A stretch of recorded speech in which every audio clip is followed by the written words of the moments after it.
malaman nila, alam nila kasi kung ano yung mga binabayaran nila eh. So dapat sir, yung mga hospital na nagko-commit ng fraud, naka-red flag na sa kanila yan. Alam nila yan. Yes sir. So, let's say, tapusin muna natin yung 7 saka tayo magpaliwanag, okay? So baka mabaril na ako sir paglabas ko dito sir. Okay. Wala. Wala na nga sir, di ako nagbayad. Walang debt sa PhilHEALTH. Pag na-wounded ka, meron. Huwag ka matakot. Okay, so, Sabi ni Bong, Huwag ka matakot. Sabihin yung totoo, huwag ka matakot. yes sir, thank you Samahan sir. kita. Yes sir, Ayan. thank you sir. Sir, yun naman sir ang nasa amin, kaya kami matapang dahil alam namin nasa likod kami ng presidente and ginagawa lang namin yung utos niya na tapusin ang problema sa PhilHEALTH and Opo. tanggalin ang mga taong kurap. Sige. Okay?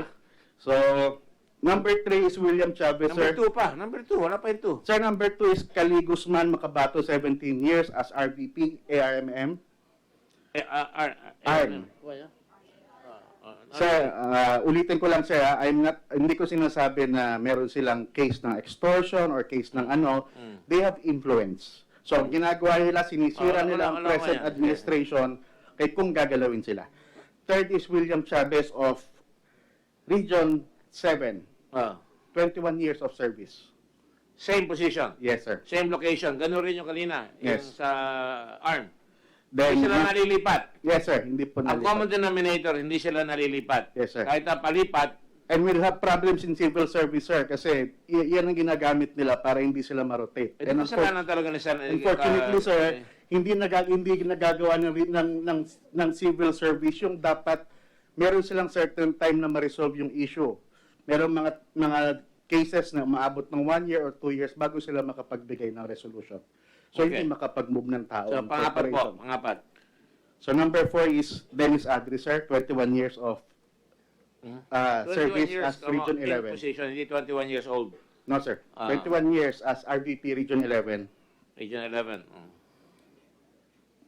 Okay. Number 5, Dr. Miriam Grace Pamonag, former RVP Region 12. He was already dismissed. Dismissed na ito pa rin? Babae yan, babae? Yes. Ah. Ba't na-dismiss? Allowing disallowance. Okay, so issue with regards to the release of disallowed Christmas benefits. Number 6 is Masiding Alonto, 21 years RVP Region 10. So dito sir, kay may whistleblower kami in Region 10 na may extortion sa isang hospital. So na-elevate namin ito sa Malacanang, 2 times sa Malacanang na-discuss sa board, but unfortunately, nag-withdraw yung whistleblower sa takot. And we asked the help of NBI na mag-investigate dito. Oh, hindi ba niya nakuha yan? Ulit? Can you bring him here, please? Yung whistleblower? No, Rick,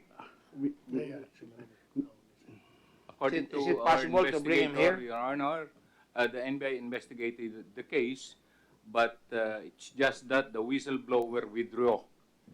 withdrew. Yes, yes, Your Honor. So, may affidavit naman, sir, na nagbigay sila ng affidavit sa amin na initially they gave 500,000 pesos to a legal officer in Region 10. Kaya ang kapalit nito is ma-reverse yung decision nila na may... Tama sa hospital. Yes, sir. Oh, sa hospital lahat ang may tama rito. Yes, sir. Lahat ng kaso niyan, hospital ang may tama. Yes po. May doktor. Ano po? Hospital lang. Apo. Takot ka lang ata kay Dr. Pereira. Go ahead, sige. Okay, another one is Attorney Valerie Holero, former OIC Corporate Secretary.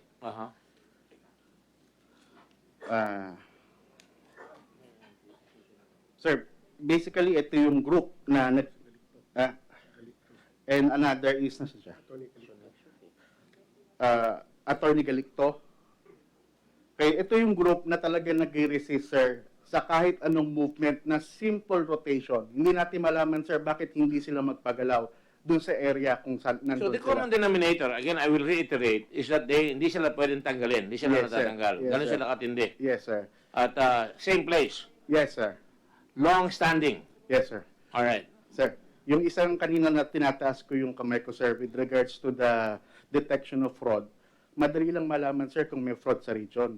Regional Vice President should monitor the hospitals kasi alam nila yung binabayaran nila eh. Mm. For example, sir, nakita kasi namin talaga na maraming fraudulent claims sa hospital. Ang problem, hindi talaga nire-report. So, we just concentrate on the two most commonly used up case diagnosis, the pneumonia and sepsis. Go ahead, Senator Lacson. Are they here? I don't know, sir. The Hindi names ko that pa you sila mentioned, nakita. Hindi ko pa Are you sila- here? Those who were, Oh, yeah. then we, can Can we you move invite them, forward here, Mr. please? Mr. Chairman, so we can hear their side? Yes, of course. I intended to do that, of course. You're not gonna just do anything. Can you please sit down here? There's Yeah, a room please here. take your seats, so we can hear you out also.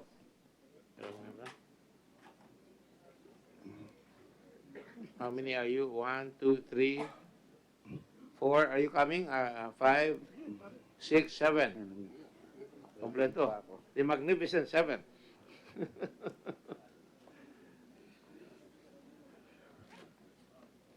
Dito ka na. Dito ka na.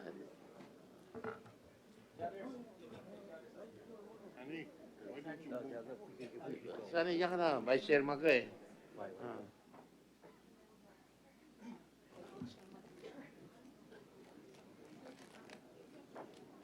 All right. Before anything, I'd like you to stand up, raise your hand, and take the oath.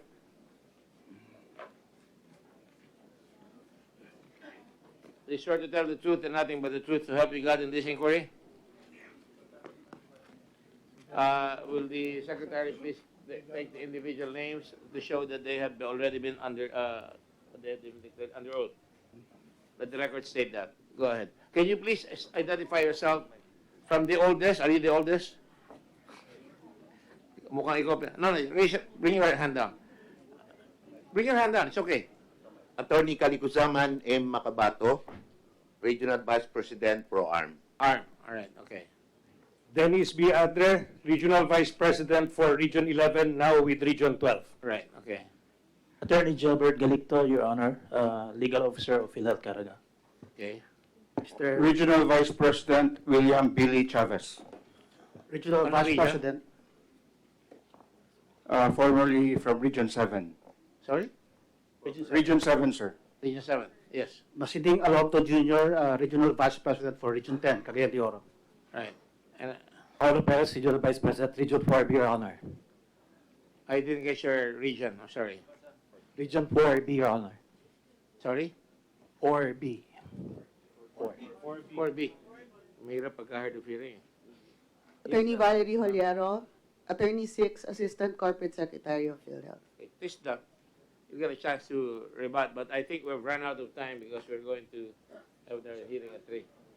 So let us finish with this testimony if the committee will allow it, and then we can call them back later again. Sir, just one lang, sir. Just one, sir. Mr. Chairman, if I may, Please. Go ahead. I think the names of these persons having been mentioned, if we can just give them an opportunity, 1 minute each, to respond in fairness to them. Oh, I was the one to do that. Yeah. In fact, I was going to give them the whole hearing next week. Without prejudice to that, Mr. Chair. Definitely. We're not saying you're guilty. Yeah. Your names have been mentioned, the mafia has been bandied Yeah, about, so it's a good time, malaman na yan. Blow I just wanted to make sure that I get the whole gist of what the statements that are being alluded to them, the actions that are being alluded to them. Can you continue, please? Make it fast. And then I'll go to you, I promise. These are the people, sir, na Please put it in the kami ng microphone. problem sa rotation. And they will do everything to distort the management once na ginalaw siya. Okay, they will give information to different people, different politicians, and even the media. Sir, yung sinasabi ko sa inyo, sir, regarding sa detection ng fraud. So, nag-focus ako sa pneumonia and sepsis. Sir, with the... Sorry, wala na ako. So you're saying that if they wanted to, they can find out, right? Is that your statement, Salvador? Now, if you could just prepare all that for the next hearing, para mas mabilis tayo ngayon. Andiyan na, meron ka na. So, ilan? We focus on in sepsis cases, sir. You wanna read? Sir, Go ahead, read it. Read it out. reference PhilHEALTH dashboard using our dashboard. On April 2 to 3, 2018, claims incurred for the period of 2014 to 2017. Sir, based on this finding, sir, 70 health institutions nationwide may be considered as red flags for pneumonia, and most were identified in Area 4, which is most of these RVP are assigned. 116 hospital HCIs nationwide may be considered as red flag for sepsis, and most were identified in Area 4. 11 HCI nationwide may be considered red flag for both cases, and most were identified in Area 4. Sir, ang sinasabi ko dito, sir, na itong mga hospitals na dapat na-check, kaya nga ginawa namin, sir, nag-domiciliary visit kami. Inutusan namin ang fact-finding division na mag-surprise visit sa lahat ng regions na nakita namin may possible fraud na hindi nire-report ng RVPs. And nakita ng fact-finding investigation na 10 out of 10 dun sa hospital na na-identify namin positive, may fraudulent claim. So lahat po yun reported. Formal report to that effect? Yes, sir. May report Copy po of that? tayo rito po. Did you submit it to the Yes, sir. committee? So yun nga po, ang sinasabi ko nga, sir, madali sanang mag-detect ang fraud if the RVP is really functioning. So dapat ngayon, parang sa police, one strike policy. Pag may nakitang fraudulent hospital doon sa region nila, dapat may accountability sila. All right. Are you done? Yeah. Yes, sir. Can we start with the lady first?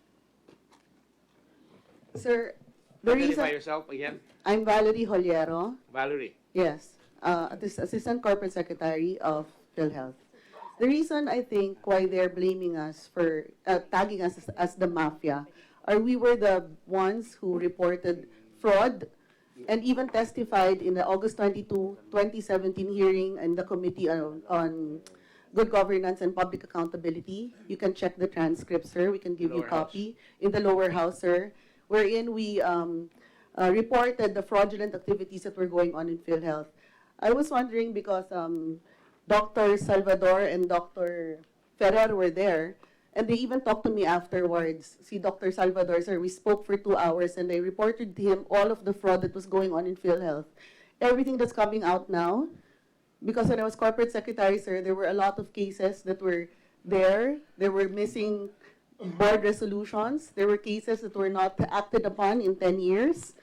There were really badges of fraud. Maybe, sir, that's the reason why they're picking on us, filing absurd administrative cases against us. So there are cases that they have filed against you already? Yes, sir. Administrative. For me, sir, because of my daily time record. So, I mean, if you look at the cases, sir, it's really absurd. There are no fraudulent cases filed against us, so it's very unfair that we're labeled as mafia, we're labeled as corrupt in several press releases that they gave out. So that's the only reason I can think of, because the Mindanao Bloc, sir, have been consistent in giving position papers against the all-case rate and the failed policies of the corporation. I don't know, Your Honor, what she's talking about. Yes, sorry. But it's not. There was a received copy by Dr. Ferrer, sir, and we can Just a provide you moment, with that. I will recognize you, but don't speak out of turn, please. Go ahead. Yes, sir. So the Mindanao Bloc has been consistent in giving position papers to the members of the board, to the new presidents on regarding the failed policies which are bleeding the corporation dry. And that's why they are being picked up. They're picking on them. And they're making us an excuse. Recently, sir, in PhilHEALth, reassignment has been a punishment. It's not because for the efficiency of service. If you look at the recent reassignment, it's more than 100 in the past year.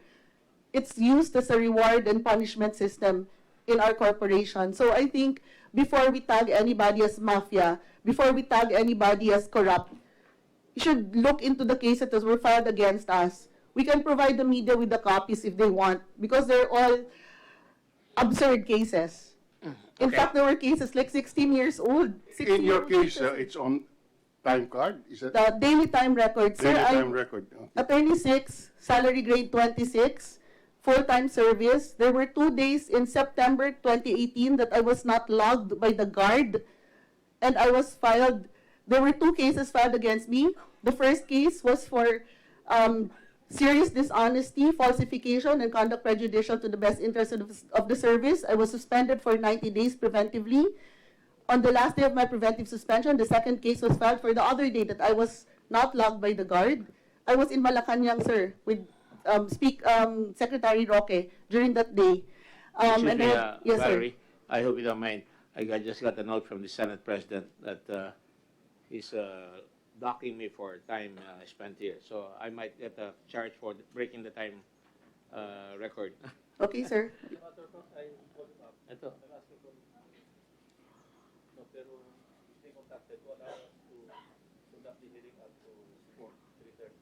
Sige, if you get, sige, go ahead. Sige. Okay, for the second case, sir, same. Another case for serious dishonesty, falsification, conduct prejudicial to the best interest of the service, and grave misconduct. So, sir, Dishonesty. yes, sir.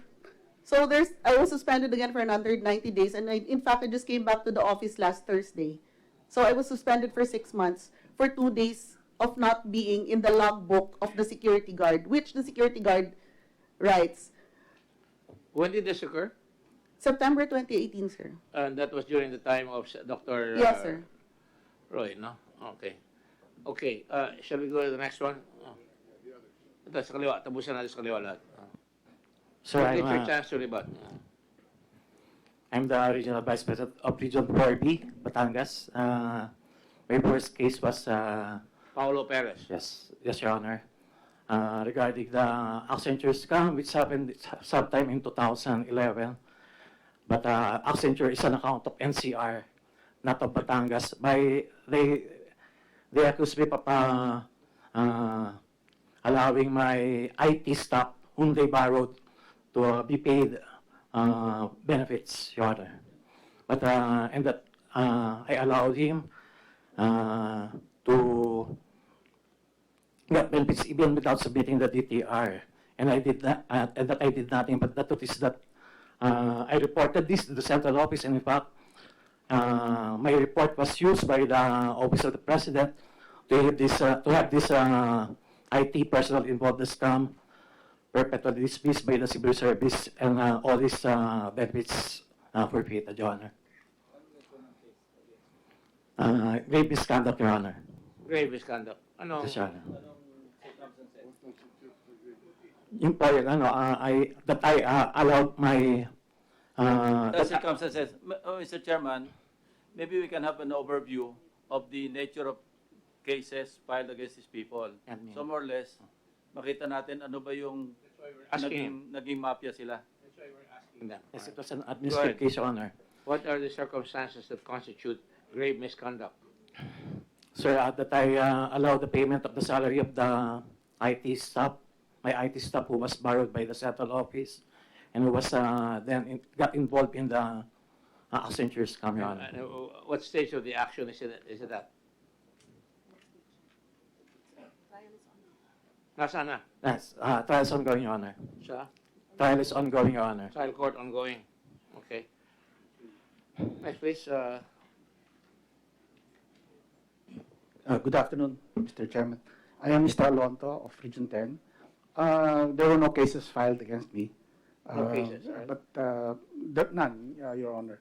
But there was a insinuation earlier that there was an alleged extortion case. Extortion? Opo, sa Region 10. 500,000. Opo. Unfortunately po, yung alleged complainant withdrew because of the very ridiculous accusation that my person and 2 more allegedly asked for money. No? So this was dismissed eventually by even the bureau itself, no, when they came to my office, having realized that the owners of the hospital, alleged complainants, issued an affidavit denying that I even suggested asking money from them. But just for the record, Your Honor, Region 10 is one of the highest in terms of cases filed against erring hospitals. And this is for the record. We You submitted, have the highest record of cases yes, filed Your Honor. against airing hospitals. right, consistently for the past several Can you years. produce that record for us? Yes, Your Honor, gladly. And the reason is that despite our efforts at the regional level to file cases on erring hospitals, pag akit po sa central office namin, unfortunately, it languished there for several years. Up to now, there are even situations na 15 years bago madesisyonan. So this could be an avenue for policy gaps in the sense that dapat i-decentralize talaga yung prosecution ng mga cases. As of now, heavily centralized po yung ating legal processes. And Centralized nga ng prosecution? very heavy po ang heavily centralized So po. what are you suggesting? You go regional prosecution? To give leeway to the regional offices to look into not only fact-finding, but to really strengthen the regional offices to go after erring hospitals. Well, or even the erring suggestion as we create an anti-fraud unit para independent outside the one. So, are you That's done? true. Mr. Yes, Your Honor. Sukram, go ahead. Next. Gilbert? Good afternoon, Your Honor. My name is Attorney Gilbert Delicto. I'm the legal officer of PhilHEALTH Caraga. I'm not an RBP, Your Honor. I'm not a regional vice president. I'm not even resisting reassignment because I was never reassigned, so I don't know what I'm doing here. But We have a problem then. yeah. Go ahead. Are you representing the region? No, Your Honor. Then, were you mentioned? Yeah, yes, Your Honor. A case was also filed against me. The case was grave misconduct,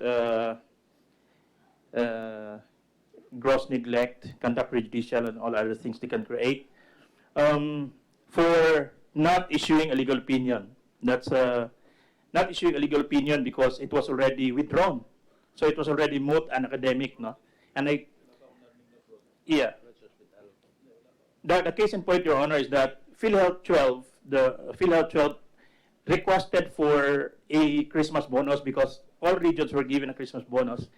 And the president at that time, Sir Buddy Aristosa, referred the request to me for legal opinion. So I was drafting the legal opinion. I asked the ILD, the Internal Legal Department, for the case file of the Pro 12. And on the sixth day after the request was given, the president summoned me and told me that he is approving the request. So I told him, how about your request for legal opinion? And he said, I'm gonna discuss this with the EXICOM. If the EXICOM ratifies my my approval, then it's okay. There's no need to issue. So it was discussed in the EXICOM. Most of them are members of the EXICOM. They all approved it, all of them. No, and I was even there. They didn't even ask me. No, they all approved it. And after that, I told the president again. It's very logical that I would ask the president because he has a request pending on me. And I told him, how about the legal opinion? You still want to pursue it? And he said, it's unnecessary. In-approve ko na. In-approve na rin ng EXICOM, which is very logical. No? So of course, I did not anymore issue a legal opinion, in which case, even if I issued a legal opinion, that would be in favor of issuing or approving the request. No? But when this B1 and B2 took over, they filed cases against me for grave misconduct and gross neglect for not issuing that legal opinion, which already was withdrawn and which already moot and academic. And now they dismissed me without trial, no? Without conducting a trial. They just came up with a decision and then made it executory, even if I filed seasonably an appeal with the civil service. No? That's my fate, Your Honor. All of these cases were filed by whom? By these guys, these people there. No? I don't want to recognize them, no? Sorry? These people, Your Honor. They have names. Can you please be more specific? You are a lawyer. Dr. Ferrer? Roy Ferrer and Roberto Salvador, Your Honor. But I think it's the whole board. And the whole board. And the whole board. But I haven't seen a resolution ratifying my dismissal, Your Honor, any decision to that There effect. will be time for that. Yes, Your We're Honor. not making any judgments here. I just Yes, want to Your assure you Honor. that. Go ahead, please. Dennis Adre? Dennis Adre, RVP of Davao, and now RVP of Region 12, based in Marbel. Your Honors, ever since we started with PhilHEALTH, we have been crusaders. We have been anti-fraud crusaders. And records would prove how many hospitals we've caused to be closed down, and the number of cases that we've filed that never moved. Hospitals? We've caused to be closed down, Your Honor. Closed down or They- removed from the accredited list? They stopped applying for accreditation due to the number of cases that have When you been close filed. down a hospital, it's Yeah, totally different. Stand corrected, Your Honor. Thank you. But in my 20 years of service with PhilHEALTH, we have consistently been the advocates for good governance because, in fact, to address the perennial issues on weak PhilHEALTH policies, which we see as having been made intentionally weak so that hospitals could easily, fraudulent hospitals could easily commit fraud against us. We've stood up against those flawed policies, and we are on record, Your Honors. And so, recently, one of the cases that they filed against me, the first was for refusing to revise our recommendation for the renewal of our casual employees nationwide from 1 year to 3 months. The recommendation is supposed to be approved by the President and CEO of PhilHEALTH, so I don't see how supposed refusal to revise the recommendation on January 18, 2018, 18 days after our casual employees nationwide, numbering 3,000 across the entire nation, composing of more than half of the workforce of PhilHEALTH, have been mistreated, and no other officer stood up questioning the illegal order to revise the recommendation from 1 year to only 3 months, which is worse than what our dear President Duterte has been calling to put an end to, ENDO, And the second case, they dug up a 2000 case, a year 2000 case, allegedly for gross neglect, at the time when I allegedly approved, which was ministerial, the claims of a certain Dr. Magat, who was then accused of sexual harassment, and Dr. Duque is aware of that. And on September 11, 2002, I clearly remember, and I still have a copy, original copy, of a motion to dismiss a case for gross neglect for having approved the illegal claims of Dr. Magat, who happens to be one of my subordinates. An illegal claim was, a batch of illegal claims was approved in the process, but to which Dr. Duque on September 30, 2002 replied that there was no case filed against me, but strangely after more than 16 years,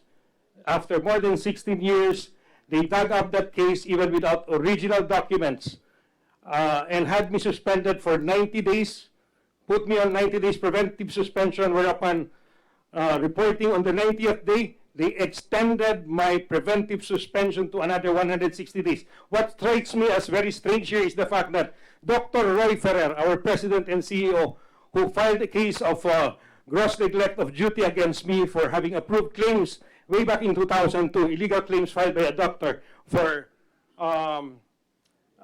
conflict of interest, which Dr. Francisco Duque also approved, way back in 2002. It was the same act that Dr. Roy Ferrer had been committing right under my nose in Region 11. That's probably why they wanted me out. He has been filing claims and got paid without my knowledge because the system would not allow us to have access to all the payees. And the third case, Your Honor, to ensure that I would not be able to go back to Region 11.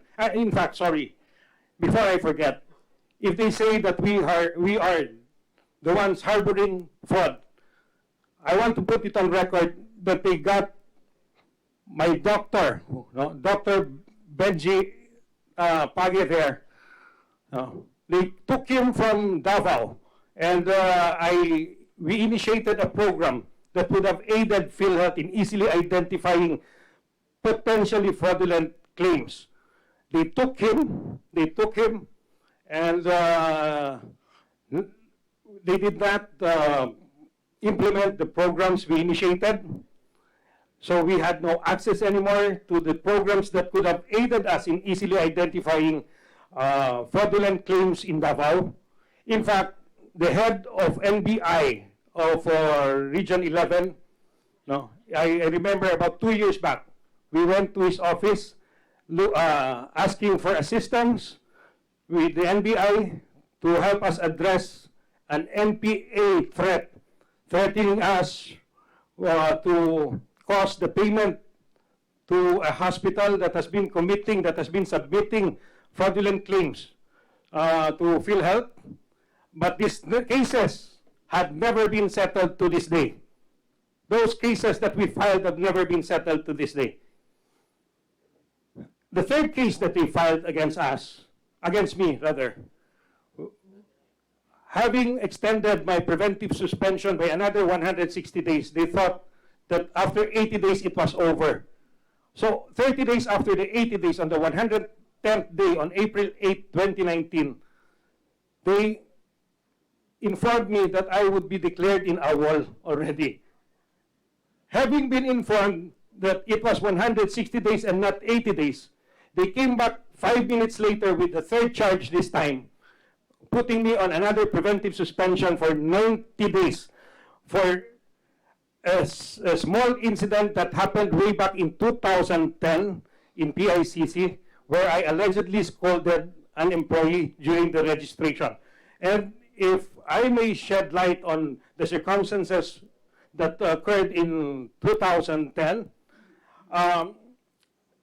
it was a result of our crusading against the wrong policies of PhilHEALTH, because in 2009, we were being instructed to give advance payment of 75% to the hospitals, which we resisted, because we would be only inviting the attention or unnecessary attention of COA. So for a while, yes, we processed those claims with 75% advance payment, but we did so with reservations on record.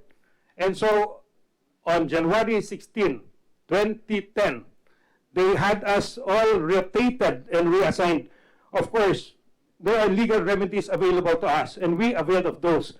I was able to secure a temporary restraining order from the RTC of Davao, and eventually they issued a permanent injunction to the transfers because they realized that it was done not for the exigency of service, which is the most abused term, but it was done precisely to harass us to submission to the wrong policies of PhilHEALTH that would have bled PhilHEALTH continuously. I have records to prove that I even wrote Secretary Duque, which when he asked me for advice, shortly after being appointed as Secretary of Health, and I submitted to him by email, which he required me, on February 6, 2018, which included our recommendations on the actions to take against fraud. And I have it here with me now. Thank you, Your Honors. Mr. Chairman, may I just manifest, just on record that, yes, thank you, Mr. Chairman, that I've heard my name being mentioned at least thrice, and the dates have also been stated on record, but I cannot recall the details of the circumstances during those dates that my name had been mentioned or associated with. I just wanted to put on record.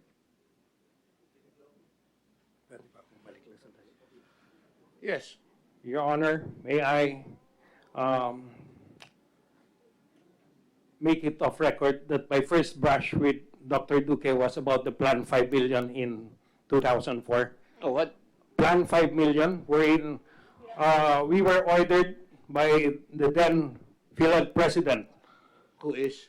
Dr. Duque, to distribute free PhilHEALTH ID cards, 5 million of them, which corresponded to the 5 million lamang ni FPJ over former President PGMA, no, which it was supposed to offset the survey edge of the late FPJ.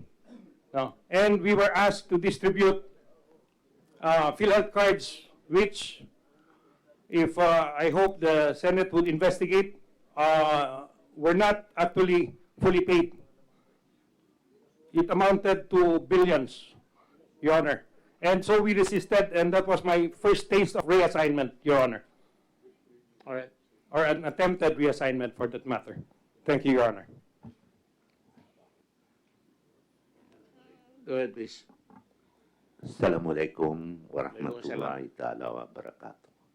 I am Attorney Kalikusaman Makabato, Regional Vice President, ProArm.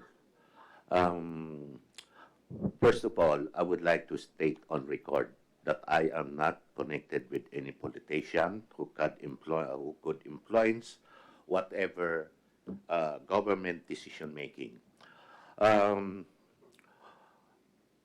As to the allegation of a resistance to reassignment, there was no resistance, as a matter of fact. All of us believe that there is such thing as discretion of the appointing authority. Incidentally, Your Honors, the appointing authority mistakenly interpreted that discretion as absolute power. Incidentally, this discretion is limited for by law. And so we avail of those limitations provided for by law. If that availment of these limitations provided for by law is a resistance, then yes, we are resisting. But then, why do we have to have laws to limit this discretionary power? Because sometimes discretionary powers tends to be abused. And in our case, it was several times abused. Because had the process been followed, then the appointing authority could have changed their decision. I am referring to the process of consultation. You know, Your Honors, I am a fourth-stage cancer patient. Sometime in December, I received an order from Dr. Ferrer that I am going to be transferred in Tacloban City. Had it been a consultation done, then he could have changed that decision. Had it consulted me, he must have known by now that my residence in Marawi City were raised during the Marawi City siege. And my presence in Marawi is essential because every now and then we are being called by the so-called Bangon Marawi to report. And if I will not be there, then who will protect my interest and my family? I mean, this is the purpose of consultation. With regards to the cases that were filed against me, I will assure you, honorable senators, that I have not committed any graft charges. What is the case filed against you? The case filed against me pertains, this is again, in 2010, we have policies issues with the then sitting President, Mr. Aquino. It was a 9-year-old case. The same as stated by Mr. Adre, we are resisting, or in fact, we filed a case against Mr. Aquino for adopting a system that will put everyone into jeopardy by signing, this scheme will let you sign, certifying that funds available, claims are legal, without even examining, and then you will pay 75% of the claim. The COA had opined that this is wrong. How could you certify something that you did not examine? And so, we resisted. In exchange for that, we were reassigned. Okay? One of my employees, I told him that when we are going to I assemble the division chief of my region, telling them that now that we are going to process this because we could not resist this, because in the meantime that it is not stopped, there is a presumption of regularity. And therefore, what we can do only is to sign with reservation. Do not mention what kind of reservation it is. Let the court ask us kung ano yung reservation na tinutukoy natin. And so we did that. Because of that, this employee of mine called up the central office, particularly his contacts in the central office, telling them that the RBPs of Mindanao are planning to file cases against you. And so when I learned about this, I castigated this guy because he was actually committing a crime. He was divulging confidential information, which is a violation of the revised penal code. And because of that, he reported to his patron in the central office, and he was made to execute an affidavit. Allah was so kind that they mentioned in that complaint, they mentioned as my violation, the violation that was written there was not found in the books of the Civil Service Commission. So instead of filing me a simple case of misconduct, they filed a case of gross misbehavior, gross misconduct, conduct unbecoming a public prejudicial to officer, and oppression. So I go to court because obviously it was a bloated charge. The court had decided that it was indeed a bloated charge. And so he declared that any finding that will declare the petitioner as to have committed grave misconduct, oppression, and conduct prejudicial to service is illegal. In short, the case that I am facing now, Your Honors, has already been outlawed by the Regional Trial Court of Marawi, when this Regional Trial Court says that if you file a case against Attorney Macabato of the offense of grave misconduct, conduct unbecoming, prejudicial to service, is illegal. And that is the case that I am facing now. And worst, it is based... Mr. Chair, our time is running short. I think we have given enough time to the good Attorney Macabato. So, unless... Just one case, Your Honor. I will be very fast this time. It really extended then before I could serve the 90 days, they charged me again with another charge, the same as Mr. Adri here, but all the documents attached were all Xerox copy, not even a certified true copy, which gives us the conclusion that they are committing the crime of falsification of public documents in all these two cases that they filed against me. Okay.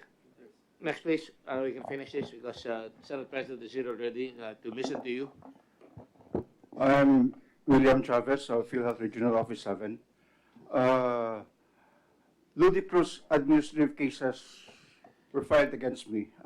at least 3 formal Please charges. identify yourself for the record. Yeah, I'm William O. Chavez. William Chavez of Region 7. As I said earlier, Dr. Ferrer et al. Filed ludicrous administrative cases against me for insubordination. I received the first charge on sometime November 20, for insubordination, with preventive suspension for 90 days or 3 months without salary. After having served the 90-day preventive suspension, I reported back to work. After 5 days, another formal charge of insubordination for a case which was already tackled in the previous case, and in legal parlance, that's litis pendentia. We should not have been filed already. Because it has been filed already, it should not have been filed again. So the second formal charge, with again another preventive suspension for 90 days or 3 months without salary. I served that. After serving that, I reported back to work sometime May 20. And again, a third formal charge of insubordination for failure to implement the NBB, or no balance billing, which PhilHEALTH does not actually have control over, because the no balance billing is very much dependent on the hospitals, especially with regards to the procurement of medicines. PhilHEALTH has got nothing to do with that. And yet, they know that, and yet, simply to harass me, they still filed the case with, again, another preventive suspension for 90 days or 3 months without salary. So, I have been preventively suspended for almost 9 months. That's almost 1 year without salary. And to me, that is really harassment. If you file one formal charge with preventive suspension, one after the other, that's pure harassment. So, and what's worse is that the members of the ad hoc hearing committees handling our cases were promoted. All promoted. So that's why, because of this, and because we felt that we could not get justice and a fair trial with all these members constituting the ad hoc hearing committees handling our cases, we filed a motion to transfer venue of our cases to the Civil Service Commission, because we felt that we could no longer get impartial hearing in the in PhilHEALTH. Now, I wondered. Can you wrap up, because yes, sir. I wondered why they wanted me out of PhilHEALTH, and I can surmise that there are only 3 things. There was one instance when the corporate secretary advised me to look for a venue for the board to have a meeting in Boracay. In that memo, I made a marginal note. In that memo, 60 people will be attending the board meeting in Boracay. So I made a marginal note. Is it not that we have an austerity measure? Is it not that we can save if the meeting will be held in Metro Manila or somewhere in Northern Luzon or in Luzon, so that we can save up on airfare and hotel accommodation? And maybe because of that, the President and CEO issued a reassignment order, removing me from PhilHEALTH Regional Office 7. And they're saying that I refuse to be reassigned because I belong to the mafia. Mafia of good governance. And the worst thing about this is that when you point a finger at somebody, there are at least 3 fingers pointing at you. So who's the mafia now? I heard that one of us here is even the ninong of one of the owners of WellMed. And ninong in English is Godfather. Do we not identify Godfather with mafia? No. Now, Mr. President, Get to the point. Yeah. You're flying all over the place. Just state your case. I've been in Manila for 22 years. I spent my student days in UP Diliman, and I worked in the Senate. I decided to move back to my hometown in Cebu because I have my family there. And that's the only reason why I refused to be reassigned. Now, there's also one case. Let me talk a little about Perpetual Soccer Hospital. the arbitration, yeah, Soccer Hospital in Cebu. We recommended, as Regional Vice President of PhilHEALTH Region 7, it is usually the process for us to recommend a case to the central office. Now, the arbitration department decided to penalize Perpetual Soccer by way of suspending its accreditation with penalty of fine. The board affirmed the decision of the arbitration department, meaning penalty of suspension with fine. Now, Perpetual Soccer appealed the decision sa Court of Appeals. And what did the Court of Appeals do? Yeah. Okay, so I will not, otherwise okay. So, the Perpetual Soccer appealed to the Court of Appeals. The Court of Appeals affirmed the decision of the board, which is imposing suspension of accreditation with fine. After the decision of the resolution of the Court of Appeals affirming in toto the decision of the PhilHEALTH, here comes Perpetual Soccer writing a letter to the board. Perpetual Soccer Hospital writing a letter to the board with Dr. Ferrer as president and CEO, acting president and CEO. Now, the board, this is anomalous because the board issued a decision imposing the penalty of only 100,000 pesos, maximum fine of 100,000 pesos, instead of imposing a suspension of 3 months, which the Court of Appeals already affirmed. So this is highly irregular. For the board to reverse the decision of a higher judicial entity. So, I don't know. Yeah. Now, it was in the privileged speech of Senator Panfilo Lacson, wherein he mentioned that the average claim PhilHEALTH pays to the hospital every it's 30 million per month. Now, the 3-month suspension, that would easily total 90 million pesos. That's more than the 50 million required under the law of plunder. And so, what I'm saying, Mr. Chair, is that all of us here have been consistently articulating against the flawed policies of this organization. We have been in the corporation for 20 years, yes. And because of maybe because of our crusade against fraud, people have respected us. People have noticed our advocacy. And that's why maybe they say that we have influence over some of these people and that they're afraid of us. Personally, Mr. Chair, I am just an ordinary person. My family name is state that I'm just Chavez. I don't have a political family name. Yes, I used to work in the Senate, but I don't have personal connection with any of the senators here. So they're saying that we have influence, we have political clout. I think that's the height of dishonesty, Mr. Chair. Okay, I just have one question. How long have you been in your position?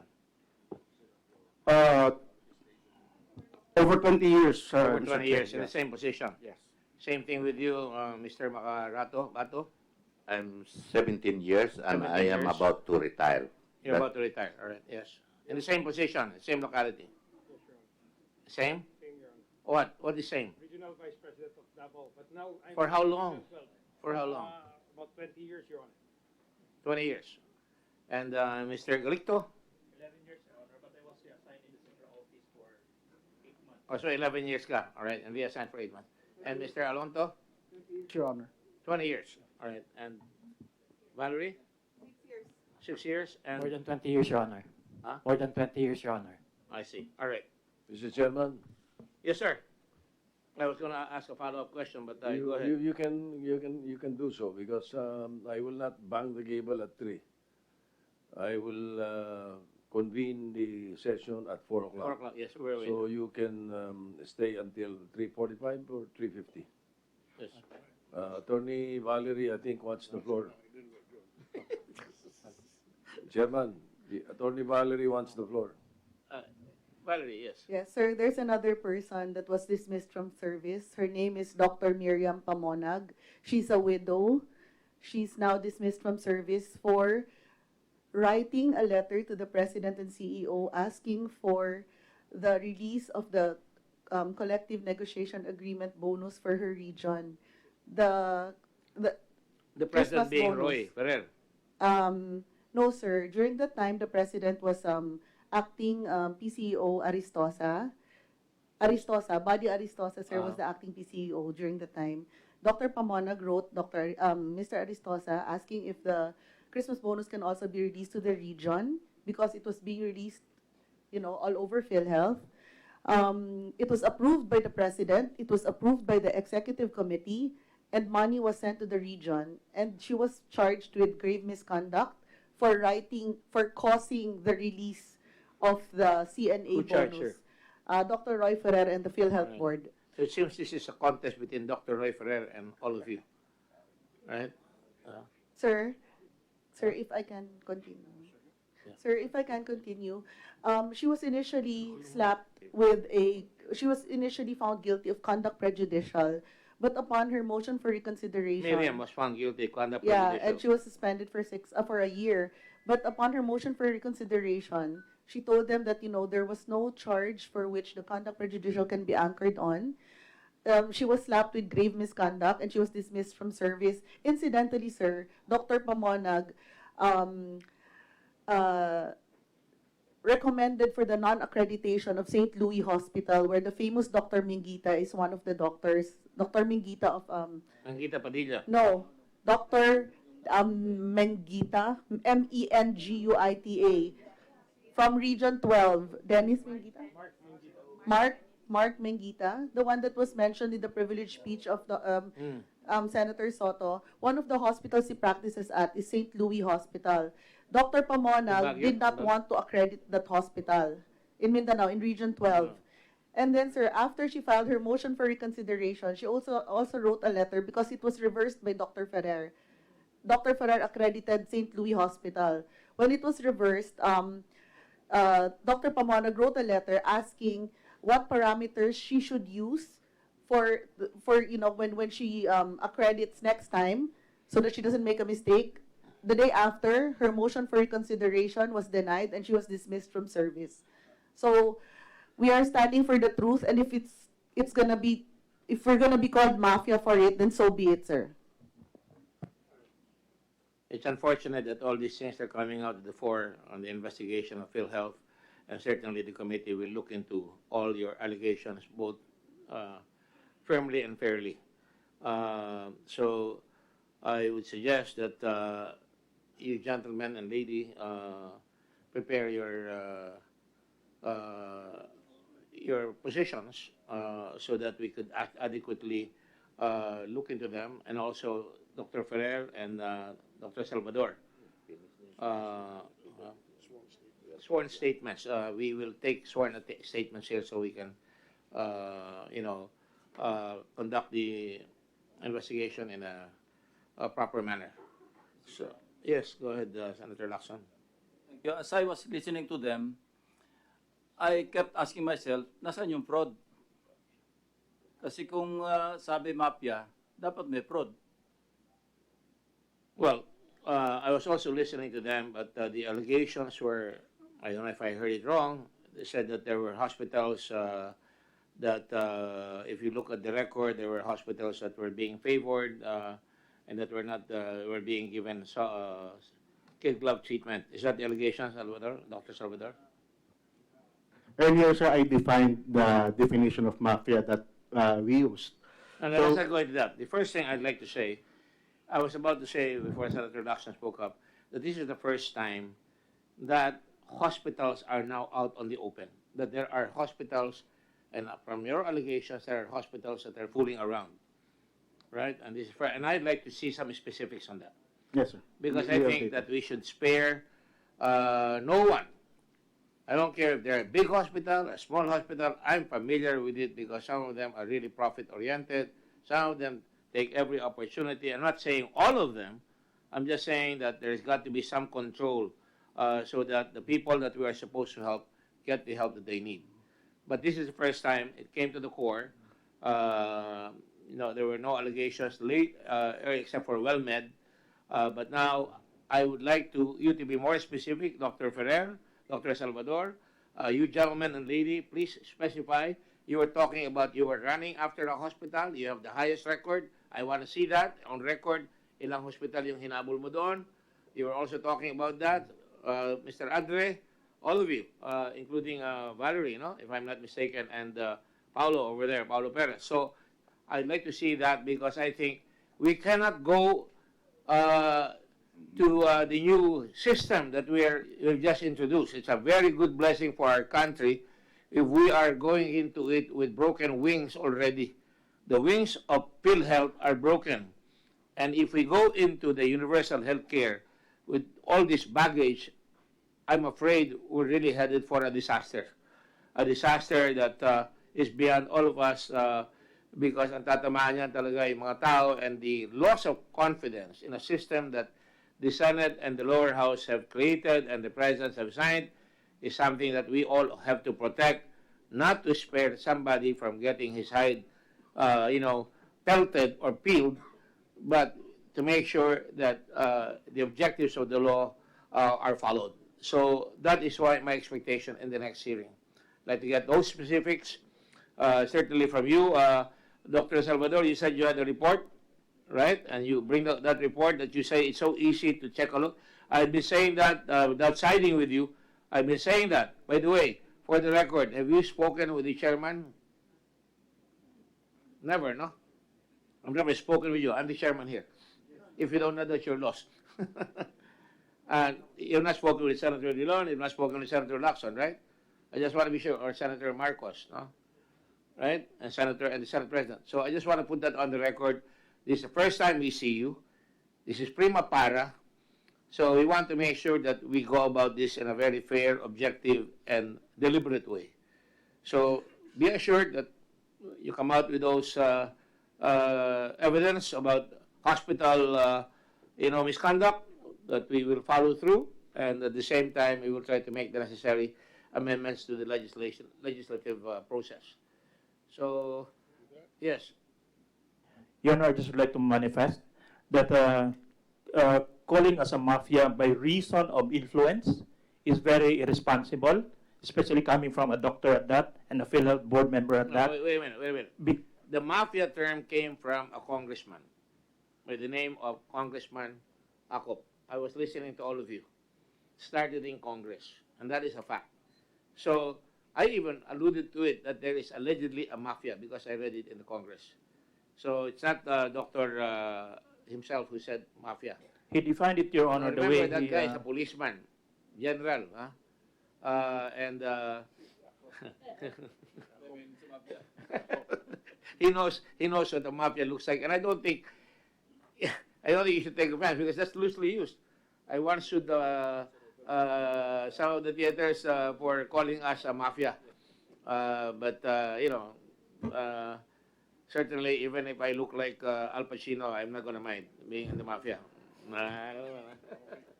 Okay, and you look like Clemenza. Anyway, this is between us. We're very close here in the Senate, so try to help us instead of fighting. Try to give us all the necessary information that you need. Mr. Alonso? Just for the record, Mr. Chairman, we are also quite consistent with our position on certain policies of PhilHEALTH. And we reduced this into writing, and we have been giving this to even every year. Every time may bagong presidente po, we provide new leadership with our position on certain policies of PhilHEALTH, which we believe.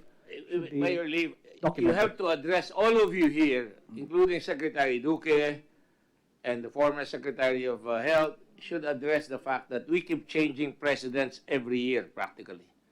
There's something wrong there, no? And there are common denominators that I've already seen, so we have to look into that. We're looking at this not to headhunt. We're looking at this to cure the system. The system is far more important than any of you individuals here put together. Let me just be very frank. Of course, if you feel your rights have been, you have your own, recourses of action. No? But the point is, the important thing here is that we intend to cure the system, because it just scares me that you're going to ask people to pay a higher premium every month. Once that law is implemented, every month our people will pay a higher premium. And if you're going to get this kind of action from the rank and file, including yourselves, including your other friends who are not being brought here, we're in trouble. All right? On that note, I will thank all of you for coming here. We will try to have a hearing next week. 22? What is that? Di ba holiday in 21?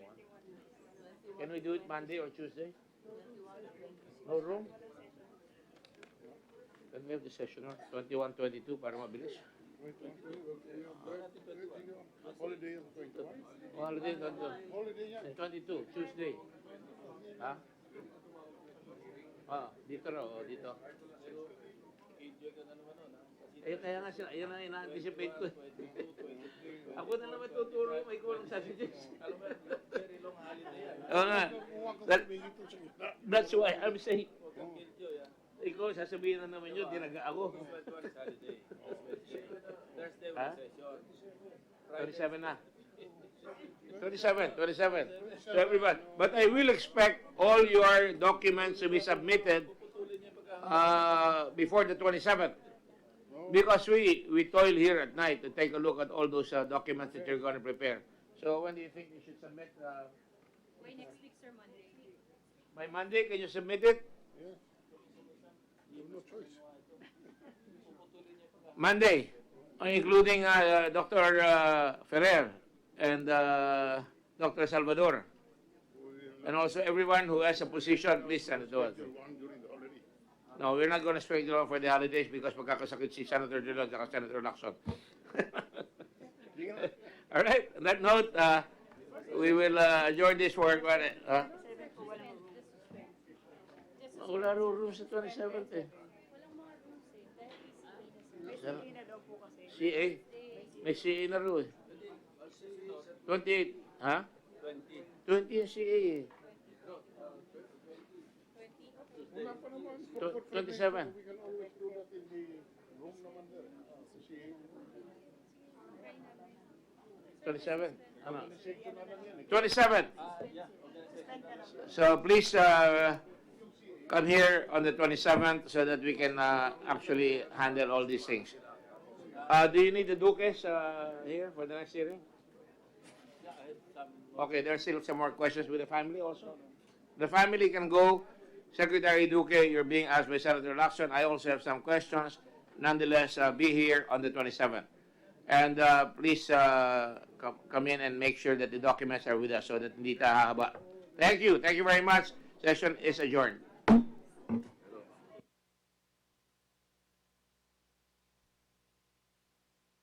Session is suspended, not adjourned.